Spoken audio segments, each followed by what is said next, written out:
دینداروں،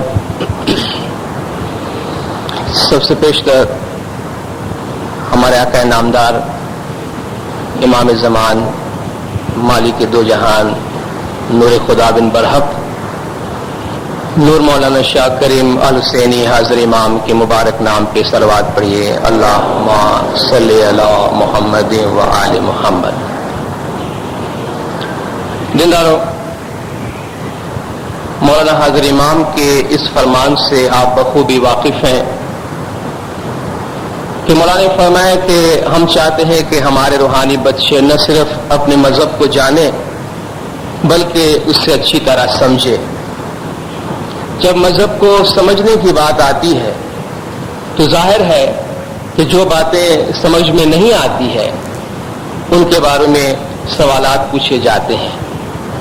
اس لیے اگر جاننے کی خاطر سوالات پوچھے جاتے ہیں تو ان کی حوصلہ افزائی کی جانی چاہیے۔ سوالات پوچھنے کے دو طریقے ہیں، ایک جاننے کی خاطر، دوسرا محض سوال پوچھنے کی خاطر یا چھیڑ چھاڑ کی خاطر۔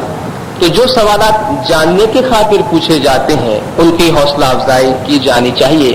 اور آپ جانتے ہیں کہ وقتاً فوقتاً ہماری جماعت میں مختلف علاقوں میں مختلف طبقات میں الگ الگ قسم کے سوالات ہمارے طریقے کے بارے میں اور ہمارے رائٹس اینڈ سیریمنیز کے بارے میں اٹھتے رہتے ہیں۔ چنانچہ اس سلسلے میں آپ کی جماعت کے نوجوانوں کے ذہنوں میں اٹھنے والے چند سوالات کی ایک لسٹ آپ کے لوکل اسٹڈی گروپ کی جانب سے کچھ عرصہ پہلے مجھے فراہم کی گئی تھی۔ اس میں بہت سارے سوالات، تقریباً 110 سوالات تھے۔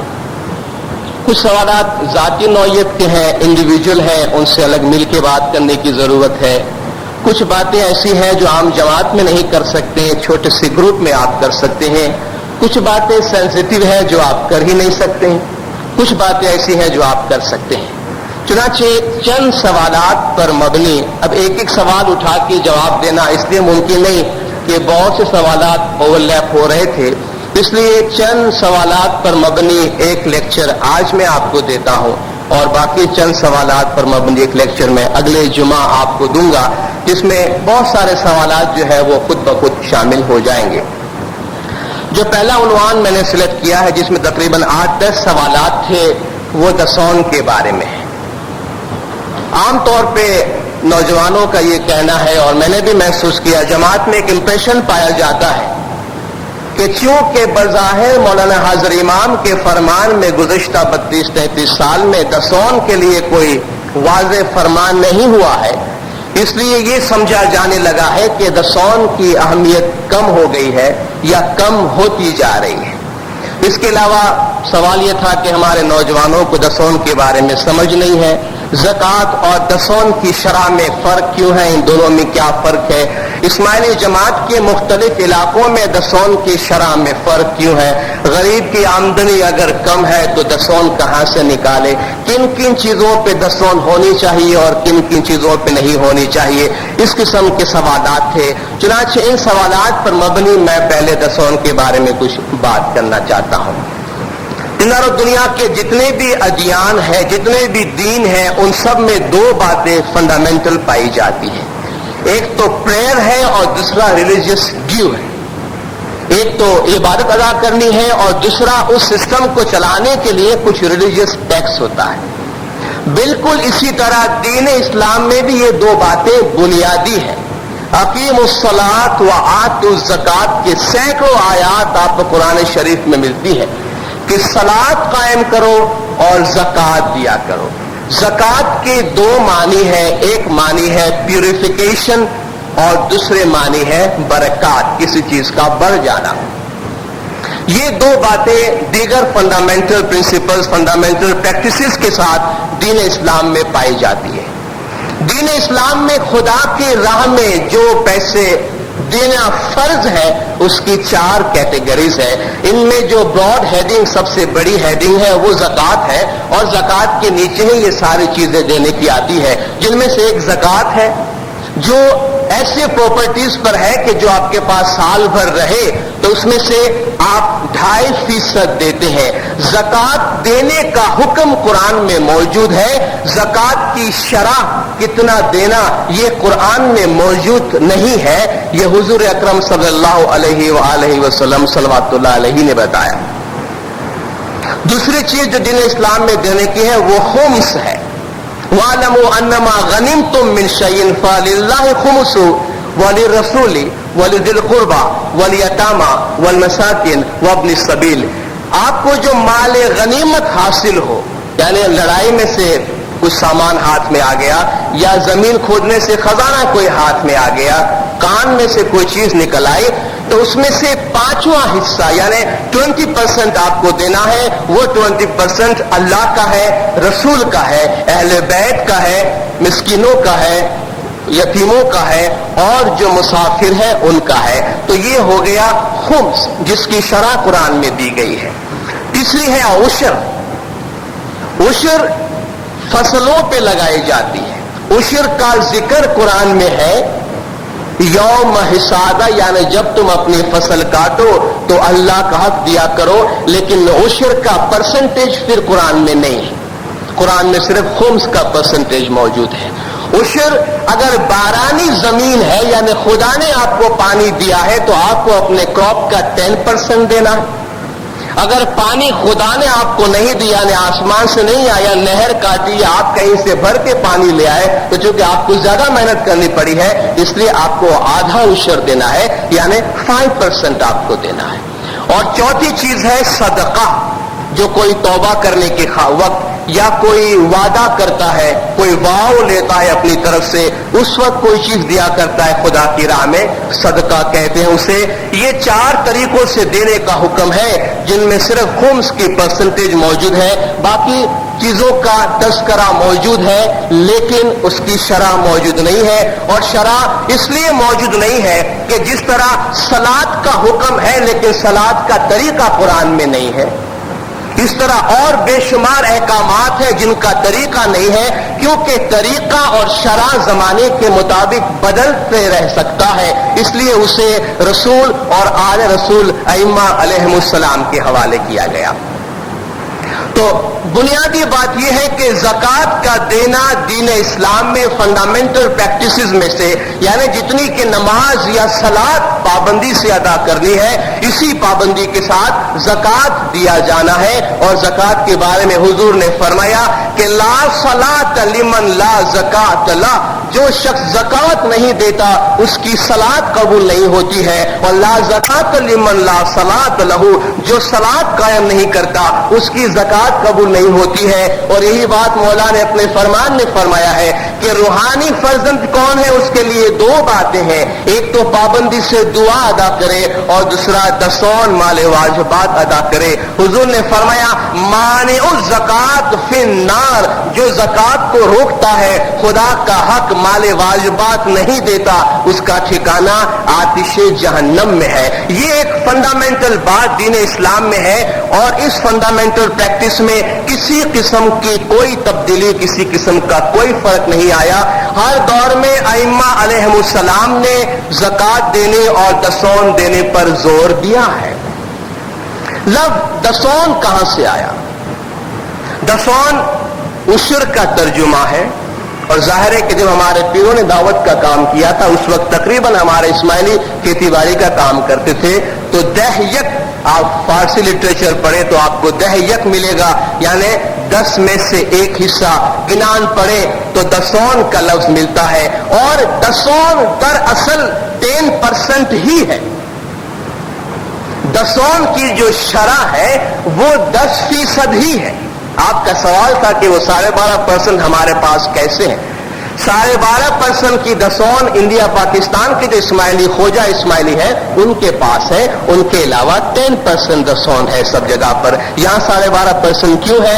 12.5% اس لیے ہے کہ 2.5% پیروں کا حق ہے، 10% دسون امام کا حق ہے، 40واں حصہ یعنی 2.5% جو دعوت کا کام کرتے تھے ہمارے پیر، اپنا سب کچھ چھوڑ کر امام کی راہ میں کام کرتے تھے، تو جماعتوں پر یہ باتیں رکھی گئی کہ آپ اپنی آمدنی کا 2.5% جو ہے وہ پیر کا حق دیا کریں گے۔